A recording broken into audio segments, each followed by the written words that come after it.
We built that chicken tractor a few months ago, and after having chickens in it for a few weeks out here in the pasture, I can tell a difference, and I am a believer. Let me show you what I'm talking about. The purpose of a tractor is you have the birds in it and you move them periodically, sometimes as often as every day or even twice a day. You move them throughout the pasture, and as they do their business everywhere they go, they are fertilizing the ground. I mean, they are pumping the fertilizer into the soil. The grass, you can see where it's been green and where it is really green. Of course, we're in the middle of spring here. We've got green up and we've got some really green stuff. This is incredible. I had no idea the difference was going to be this drastic this quickly.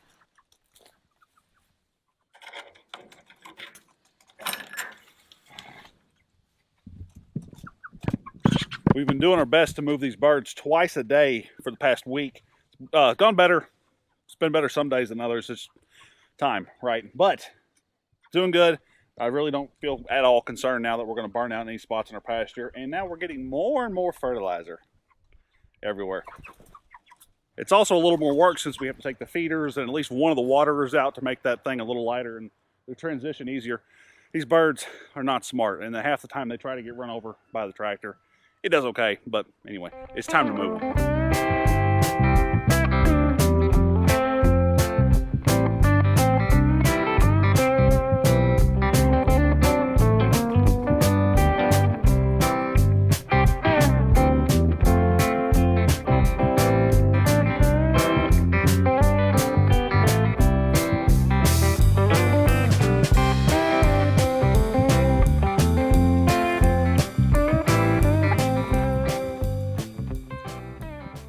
Good rule of thumb, don't eat meat bird feed if you don't want meat bird consequences. It's a good rule for life.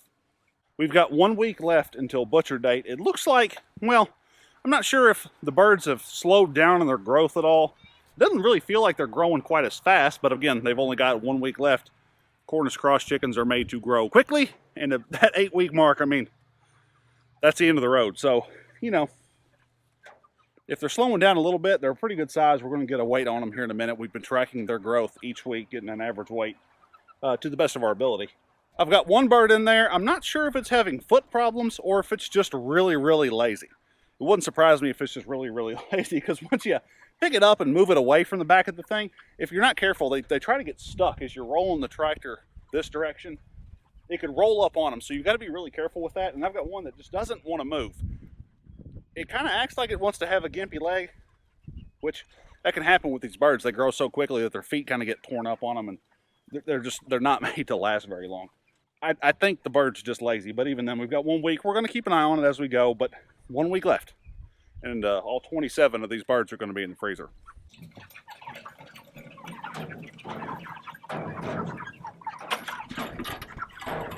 Yeah, hold it. Quick.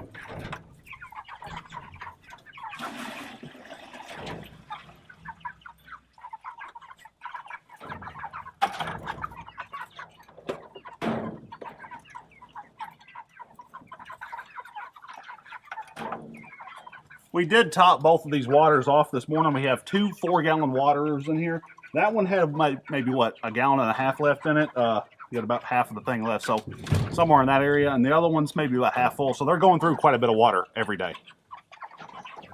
I just dumped the rest of that bucket into this waterer, and there's still a little bit more room for more water in here.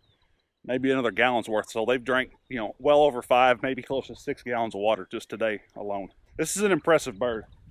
Lazy and maybe not quite very astute at foraging. They're not made to last in the wild, but for what they are, for what they do, they're efficient. But a chicken's a chicken, and they're going to do chicken things. At least they don't go very far. After we get our average weight on these girls, I do want to bring you back inside. We're going to go over some of the things that are on our pre-processing chick list, kind of some essential items or things that we're going to have ready, things that we've done to prepare for next week, the ultimate day, butcher day for these birds. On processing day, the things that we have on hand ready to go that people have told us we need, or just things that we're anticipating. I want to go over that entire checklist, at least to the best of our ability, everything that we think that we're going to have covered to make sure next weekend goes as efficiently as possible. We want this whole thing to be smooth and easy going. This is our first time doing this. if there's anything, if you watch this between now and a week from now, let us know in the comments if there's something that you think that makes something maybe that you don't think of. Of course, we have a scald already and some things like that. You know, we have our plucker and all that stuff that you think about. But if there's something maybe that a trick or something that you've learned over time that has helped you out, drop it down in the comments, because I want to learn. Again, this is our first time doing it. There's a lot of things that I'm sure we could have done differently, but we did want to document this on a week-by-week thing, things that have surprised us or whatever the case is. There's been a lot to learn, and it has been a lot of fun, but of course I'm ready to move on and kind of move on to the next thing, right?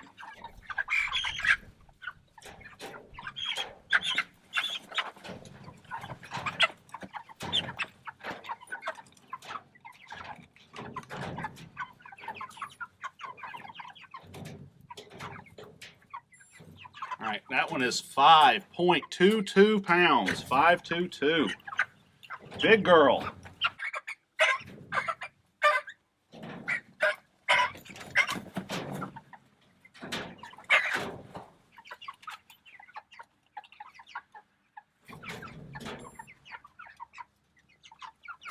Oh, wow. Again, 522. That's impressive. Two birds the exact same weight.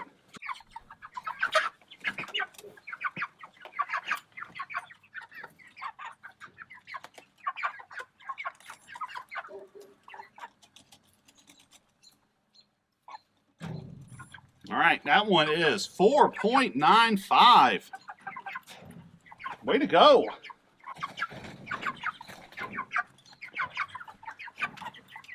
I'll throw the average of those birds up right here. I'm pretty impressed with 5 pounds. We should be over 6 pounds in a week from now. I would think so, unless they really slow down on their feed intake. But I think a live weight of about 6 pounds, they'll dress out to, I think I've read it was 80% maybe of that. If it's not right, I'll throw it up here on the screen too. But that's impressive. And we did raise all hens. We didn't raise any males. The hens grow a little bit slower and a little bit smaller than the boys do. They don't get quite as big, but we wanted a nice uniform carcass for all these birds in the freezer. Okay, I think we're going to be in pretty good shape for our little family of 5. This is going to work out pretty good. But now, of course, we have to wrangle these birds back up. Now, don't get in a hurry now. We're not going to, you know. Come on now. Come on, come on, come on. Come on, come on. Come on, come on. Going up, we're going up. Everybody up. Come on, we're going up. Oh, wrong way. Go that way. You. Go that way. Ah, there we go. How many more we got? Come on. Come on. Go. Ugh, dirty butt. Come on now. All right, we missing anybody or is this everybody?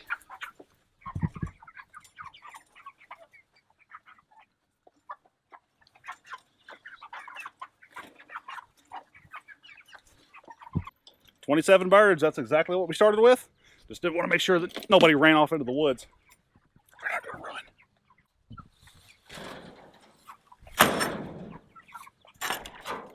We did have a friend of ours reach out yesterday asking how we liked our Suscovich style chicken tractor as opposed to the Salatin style, which is built a little bit differently.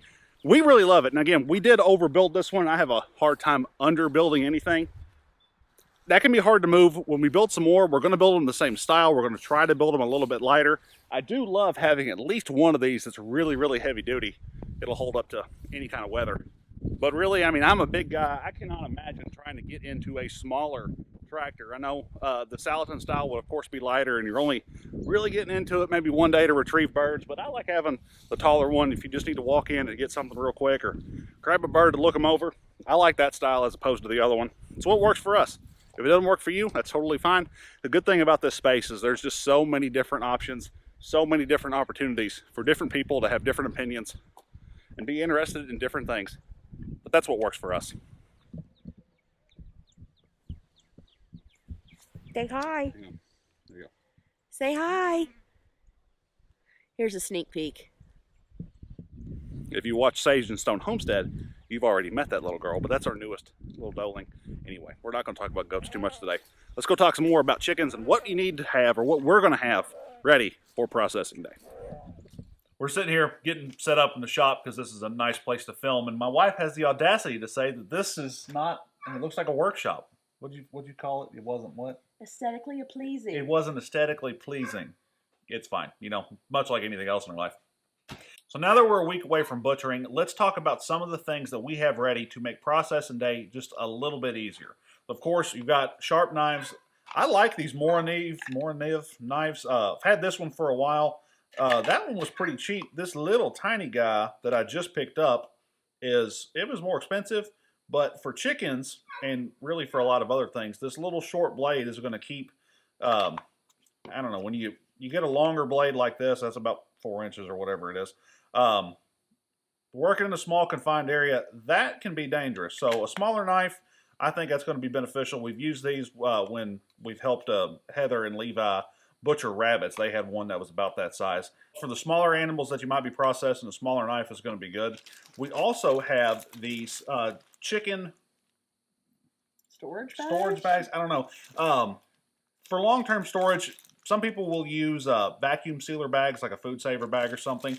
These work a little different. They don't use a vacuum. Basically, you take the processed chicken, put them in the bag, and you dunk them in the water, right? You have a straw in the cavity of the chicken, of the bird, and the water, it's like a heat shrink thing. It draws it up around it. It's actually not a straw. It's not, oh, it's not. It's just like a clear tube. Well, yeah. I don't know.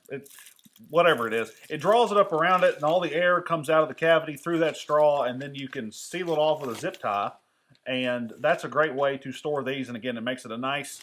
You don't have, sometimes if you have a vacuum sealer bag, they can kind of compress stuff, and when you have a whole chicken, we think this is going to be a better option. Seeing other people use it, this isn't a new idea that we're coming up with, obviously. So we're excited to give these a try. We bought these online, and all this stuff that we have, it's aside from the plucker, is basically the only thing that you couldn't just get online. You can get a plucker, you just can't get our plucker online. I'll make him leave Amazon links to everything. Yeah, we'll have all that stuff linked down below if you're interested. You want to see, check out any of that stuff. They will be affiliate links, but they'll be down below. You also just got this bucket here. So I actually got 3 of these, and these are food grade. They're actually Tupperware brand. Rubbermaid brand. And the lid was sold separate from the bucket, and so we plan on keeping the chicken feet and turning them into dog treats. So the thought is, as we cut feet off, they go right in here, and that night we're not going to feel like messing with them. So you put the lid on them, and they go in the fridge. We're also, we're going to keep all the chickens whole, except for the fact that we're going to take off all the wings, because someone likes smoked chicken wings. Figured out 225, season your wings up. Smoke them at 225 until they get to be about 140 degrees internal, and then you fry them for a couple of minutes in hot oil, and then you toss them in your sauce. That is the way to cook chicken wings. If you are a chicken wing connoisseur like me and haven't tried smoked fried wings, I'm really looking forward to having these off of our pasture-raised chickens. But we're going to cut them off the bird before they go in the bag, and we'll store these in another bucket separately, and we'll seal them up. Probably do those in a vacuum food saver bag once we feel like it, probably a day later. Of course, depending on how many chickens you're doing, you're going to have a varying amount of things that need to be disposed of. So we're talking about the internal organs of a chicken, or if you're concerned about feathers, or you need to have some plan of action to get rid of that. Usually they frown upon putting that stuff in the garbage, so don't do that. Have some kind of course of action. If we didn't have this plan, we would probably just take this stuff as far back on the property, away from everything, away from the animals, away from the neighbor's property. Just get it as far away from that as possible, and just let the coyotes or the raccoons or the possums, whatever that is, just clean it up. Now, our plan, because Heather and Levi are coming over to help us out, they have pigs, and pigs are God's perfect little disposal units. So we're going to take, whatever we clean out after we clean out the chicken, we're going to have that stuff ready. It's going to go in a container for them, and it's going to go to feeding their family. So that's the perfect way to get rid of it. If you have pigs, or know somebody who does, if you're a neighbor or whatever, and they're helping you out, maybe you could trade a couple of chickens for making the disposal go away. I don't know, but that's a great way. That's a great point, Megan, for bringing that up, is having something to, some way to get rid of the stuff that you're not going to eat. Going back to the idea of having some containers, if you have any kind of like a processing tote or a cooler that you're going to be using, make sure that is cleaned out before you start before the day gets started, maybe even a day before, to save yourself some time. Get that stuff ready so it's clean, ready to go the day of. You're not dragging on and on as waiting to get started, trying to clean and get ready. You have all that stuff ready to go beforehand. Likewise, make sure all of your equipment, if you're going to be using a plucker or if you're going to be using a fryer to scald the birds in, a big stock tank full of water, make sure all that stuff works before the day of. Otherwise, you're going to be stuck, scrambling, which is never fun, especially whenever you have a hectic day. Whenever you have a hectic day planned, scrambling is always going to be bad, and it causes stress. You don't want to put stress, cause some kind of problem between you and your spouse or you and your help. Look at that beforehand. Don't wait till the day of or the night before, whatever. Try and get that stuff done, cleaned up, ready to go. And of course, if you're going to be using a turkey fryer as a scalder, make sure you've got plenty of propane. So we went earlier this week and topped off one of our small propane tanks with LP. Got a brand new container. The other one we had had expired, so be mindful of the date on your propane tanks. You can look up if they can be refilled. They do expire. They are a pressure vessel, so they go bad after a period of time. Different story for a different day. I'm not the guy to tell you about that, but just be aware that if you take it somewhere to get it filled, that might be a problem. We got that topped off earlier in the week, so we have at least one tank that is full and ready to go for a hard day's work, or a day's worth of taking care of birds. So have that propane ready. It's something that you might not think about, especially if you haven't done this too many times or if it's your first time, like it is ours. Be ready and have a plan for that as well. Regarding the scalder, we had somebody who watches our videos, a friend who comments on a lot of different things. She said a trick that I think, Marianne, if I'm wrong, correct me in the comments. Your grandmother said baking soda. Adding baking soda to your scalder water really helps the feathers come off. She said it was basically take a small box of baking soda, pour it in the water, and after 10 or 12 birds, you'll have to replace it. It'll wear off, and you'll be able to tell when you need to replace it because you just be able to tell in the scalding and the plucking process. We're excited to give that a shot. I have not heard anybody else mention that that's an option, so I'm really looking forward to giving that a shot. I appreciate Marianne sharing that with us. I kind of wanted to save the best for last, at least the thing that's most important to her and the thing that might be most important to me for the last, so we could each talk about those. My thing, since I've been moving this chicken tractor throughout the field, since the birds moved from the brooder into the tractor, I've been the one moving the tractor around. I made a point, and several people have recommended this to me as well, but it's a point that I have made. As over the past week or so, we're bringing this tractor back around closer and closer and closer to where we're going to be doing the processing. I do not want to have to haul birds one by one out of the tractor, up a hill or anything like that. I want this to be as simple as simple a process as possible. Grab the bird, very little movement into the kill cone. So be mindful of where that tractor is going to finish up. A week or 2 weeks, however long it's going to take you to make a turn and get back up to where you're going to be. It's going to save you a lot of headache. And if that's not possible, if you're raising them far away from where you're going to be doing the butchering, have some way ready to move those birds. If it's a dog crate or if it's a chicken livestock transport crate, whatever it is, if you want to put it in your mower cart hooked up to the back of the mower like we do, some way to move those birds that's not you having to carry one or two of them by the feet trudging along. If you're a pro chicken catcher, you can do 6. 6? Yeah, you can do 6. Okay, well. But that's for pros. That ain't me. All right, you tell your thing. So it's important to me anytime we have someone coming over to help us on a project or whatever to feed them because they're giving us essentially free labor. So we're also going to have 7 kids running around, which is going to be insane. So having something that is going to be easy to feed and cook is important. So we are going to have, I'm going to prepare something ahead of time on Friday. That Saturday morning or lunchtime I can throw in the oven and it'll heat up and do its thing without me having to do much, as well as snacks for the adults, the kids, because the oldest kid here will be 10, 9, something like that. Yeah. Something easy for them to grab. That if we got 4 adults working hard on birds, one of them doesn't have to pull off and go tend to a kid. We want want the youngins to be as self-sufficient as possible on this busy day. Which, and the caveat to that is I still have a 17-month-old that I will be wearing a lot and praying he participates well in lets things happen. So yeah, anyway, feed your help, and that comes if they're going to help butcher chickens or if they're going to help build a whatever, if they're just coming out, spend time fellowshipping with one another.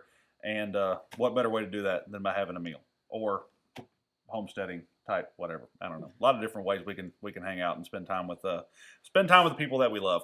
The next time that you see us, we are going to be putting chickens in the freezer. Or at least the next time we talk about chickens, we're going to be putting chickens in the freezer. we have a backlog. Yeah, there's a lot going on, but we're going to have that out next week because we're doing that 1 week from now. Be sure to subscribe to the channel if you want to see that, and like this video, share it, do all those things that you can do to help us out. We really do appreciate it. If you want to see more about this whole chicken thing that we've been doing, the meat chicken, we've got a playlist right here you can watch, or you can watch that video, or you can click the button on my face to subscribe to the channel. Thank you guys so much. Really appreciate it. My name's Reagan. What's my name? My name's Reagan. Your name's what? Megan. This is the GWP Homestead. We'll see y'all soon. Bye, guys.